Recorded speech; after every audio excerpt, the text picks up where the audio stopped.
I have yet to give a speech or have a meeting where somebody doesn't ask me the millennial question. What's the millennial question? Apparently, millennials as a generation, which is a group of people who were born approximately 1984 and after, are tough to manage. And they're accused of being entitled and narcissistic, and self-interested, unfocused, lazy. But entitled is the big one. And because they confound leadership so much, what's happening is leaders are asking the millennials, what do you want? And millennials are saying, we want to work in a place with purpose, love that. We want to make an impact, you know, whatever that means. We want free food and beanbags. And so somebody articulates some sort of purpose, there's lots of free food and there's beanbags, and yet for some reason, they're still not happy. And that's because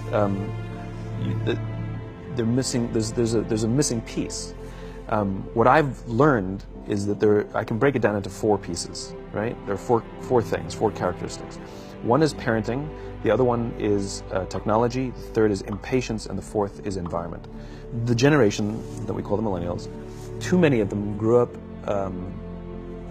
subject to, not my words, failed parenting strategies.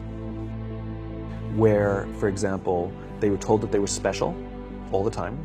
They were told that they could have anything they want in life, just because they want it. Some of them got into honors classes, not because they deserved it, but because their parents complained. And some of them got A's, not because they earned them, but because the teachers didn't want to deal with the parents. Some kids got participation medals. You got a medal for coming in last, right? Which the science we know is pretty clear, which is it devalues the medal and the reward for those who actually work hard, and it actually makes the person who comes in last feel embarrassed because they know they didn't deserve it, so it actually makes them feel worse, right? So you take this group of people, and they graduate school, and they get a job, and they're thrust into the real world, and in an instant, they find out they're not special, their moms can't get them a promotion, that you get nothing for coming in last, and by the way, you can't just have it because you want it. And in an instant, their entire self-image is shattered. And so you have an entire generation that's growing up with lower self-esteem than previous generations. The other problem, to compound it, is we're growing up in a Facebook, Instagram world. In other words, we're good at putting filters on things. We're good at showing people that life is amazing even though I'm depressed. And so everybody sounds tough, and everybody sounds like they got it all figured out. And the reality is there's very little toughness, and most people don't have it figured out. And so when the more senior people say, well, what should we do? They sound like, this is what you got to do. And they have no clue. Right? So you have an entire generation growing up with lower self-esteem than previous generations, right? Through no fault of their own. Through no fault of their own, right? They were dealt a bad hand. Now let's add in technology. We know that engagement with social media and our cell phones releases a chemical called dopamine. That's why when you get a text, it feels good, right? So, you know, we've all had it where you're feeling a little bit down or feeling a bit lonely, and so you send out 10 texts to 10 friends, you know, hi, hi, hi, hi, hi, because it feels good when you get a response. It's why we count the likes, it's why we go back 10 times to see if my Instagram is growing slower, did I do something wrong? Do they not like me anymore, right? The trauma for young kids to be unfriended, right? Because we know when you get a hit of dopamine, which feels good. It's why we like it, it's why we keep going back to it. Dopamine is the exact same chemical that makes us feel good when we smoke, when we drink, and when we gamble. In other words, it's highly, highly addictive, right? We have age restrictions on smoking, gambling, and alcohol, and we have no age restrictions on social media and cell phones, which is the equivalent of opening up the liquor cabinet and saying to our teenagers, hey, by the way, this adolescence thing, if it gets you down. But that's basically what's happening. That's basically what's happening, right? That's basically what happened. You have an entire generation that has access to an addictive, numbing chemical called dopamine through social media and cell phones as they're going through the high stress of adolescence. Why is this important? Almost every alcoholic discovered alcohol when they were teenagers. When we're very, very young, the only approval we need is the approval of our parents. And as we go through adolescence, we make this transition where we now need the approval of our peers.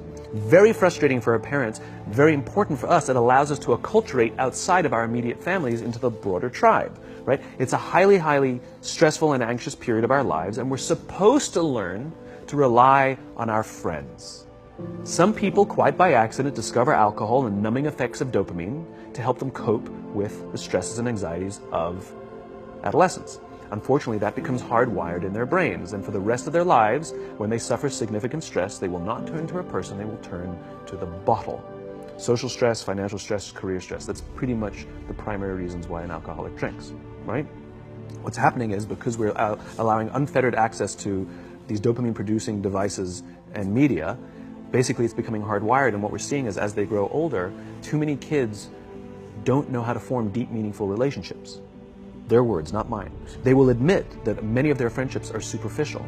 They will admit that their friends, that they don't count on their friends, they don't rely on their friends, they have fun with their friends, but they also know that their friends will cancel on them if something better comes along. Deep, meaningful relationships are not there because they never practice the skill set, and worse, they don't have the coping mechanisms to deal with stress. So when significant stress starts to show up in their lives, they're not turning to a person, they're turning to a device, they're turning to social media, they're turning to these things which offer temporary relief. We know, the science is clear, we know that people who spend more time on Facebook suffer higher rates of depression than people who spend less time on Facebook. These things balance. Alcohol is not bad, too much alcohol is bad. Gambling is fun, too much gambling is dangerous.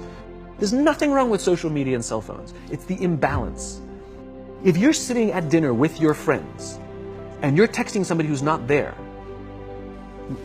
that's a problem. That's an addiction. If you're sitting in a meeting with people you're supposed to be listening to and speaking, and you put your phone on the table, face up or face down, I don't care, that sends a subconscious message to the room that you're just not that important to me right now, right? That's what happens. And the fact that you cannot put it away is because you are addicted, right? If you wake up and you check your phone before you say good morning to your girlfriend, boyfriend, or spouse, you have an addiction.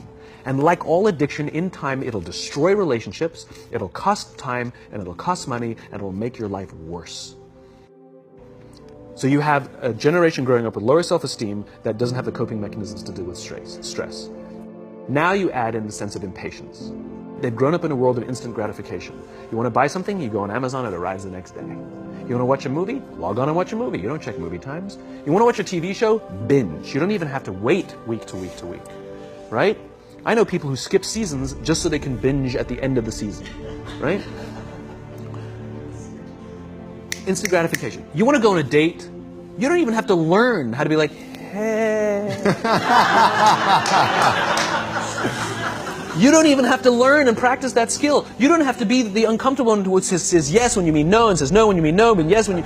You don't have to swipe right. Bang, I'm a stud. Right? You don't have to learn the social coping mechanisms. Everything you want, you can have instantaneously. Everything you want, instant gratification. Except job satisfaction and strength of relationships, there ain't no app for that. They are slow, meandering, uncomfortable, messy processes. And so I keep meeting these wonderful, fantastic, idealistic, hardworking, smart kids. They just graduated school. They're in their entry-level job. I sit down with them and I go, how's it going? They go, I think I'm going to quit. I'm like, why? They're like, I'm not making an impact. I'm like, you've been here 8 months. You know? It's as if they're standing at the foot of a mountain and they have this abstract concept called impact that they want to have in the world, which is the summit. What they don't see is the mountain. I don't care if you go up the mountain quickly or slowly, but there's still a mountain. And so what this young generation needs to learn is patience. That some things that really, really matter, like love, or job fulfillment, joy, love of life, self-confidence, a skill set, any of these things, all of these things take time. Sometimes you can expedite pieces of it, but the overall journey is arduous and long and difficult. And if you don't ask for help and learn that skill set, you will fall off the mountain, or you will, the worst case scenario, and we're already seeing it, the worst case scenario is we're seeing an increase in suicide rates, we're seeing an increase in this generation, we're seeing an increase in accidental deaths due to drug overdoses, we're seeing more and more kids drop out of school or take leaves of absence due to depression. Unheard of. These are all, this is really bad. The best case scenario, those are all bad cases, right? The best case scenario is you'll have an entire population growing up and going through life and just never really finding joy. They'll never really find deep, deep fulfillment in work or in life. They'll just waft through life, and it'll be just, it's fine. How's your job? It's fine. The same as yesterday. How's your relationship? It's fine. Like that's the best case scenario. Which leads me to the fourth point, which is environment. Which is we're taking this amazing group of young, fantastic kids who were just dealt a bad hand. It's no fault of their own. And we put them in corporate environments that care more about the numbers than they do about the kids. They care more about the short-term gains than the long-term life of this young human being. We care more about the year than the lifetime, right? And so we are putting them in corporate environments that aren't helping them build their confidence, that aren't helping them learn the skills of cooperation, that aren't helping them overcome the challenges of a digital world and finding more balance, that isn't helping them overcome the need to have instant gratification and teach them the joys and impact and the fulfillment you get from working hard on something for a long time that cannot be done in a month or even in a year. And so we're thrusting to them in corporate environments, and the worst part about it is they think it's them. They blame themselves. They think it's them who can't deal. And so it makes it all worse. It's not. I'm here to tell them it's not them.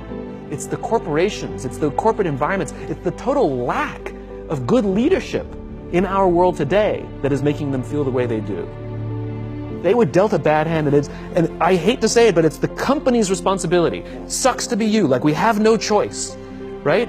This is what we got, and I wish that society and their parents did a better job. They didn't. So we're getting them in our companies, and we now have to pick up the slack. We have to work extra hard to figure out the ways that we build their confidence. We have to work extra hard to find ways to teach them the social skills that they're missing out on.